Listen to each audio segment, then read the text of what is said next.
This afternoon, a group of South Carolina Vietnam veterans took off on a pilgrimage to remember and honor those who gave their lives in defense of this country. Photojournalist Chris Brathwaite shares the thoughts and feelings of these military veterans as they get ready for this huge tribute. I've waited for this trip for about 50 years. This could possibly be the last trip for a lot of these men because of their age and because of the sicknesses that they have. Some of the men have cancer, some of them have terminal illnesses. You gotta get on the bus. And they had this trip planned last year too, but they were going to have to quarantine in Washington for 14 days. And then when we came back to South Carolina, they would have to quarantine again. We're going down to World War II Memorial to place a wreath for our father. They have been taking a bus for the past 19 years, and this is the first time they've ever flown. You all have a safe trip.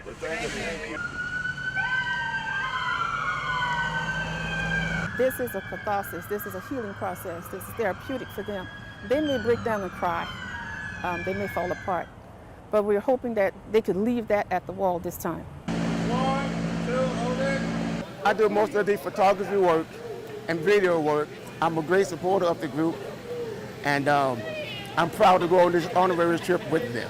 When I go to the wall, I relive a whole lot of stuff that I went through.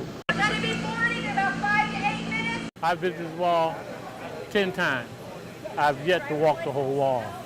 I have 3 guys on the wall that I personally seen killed, and it's hard for me to walk the wall. They had never been able to go to Vietnam, the country, the first time. They have never been back. So this is symbolic of them taking a trip to Vietnam. These are my brothers.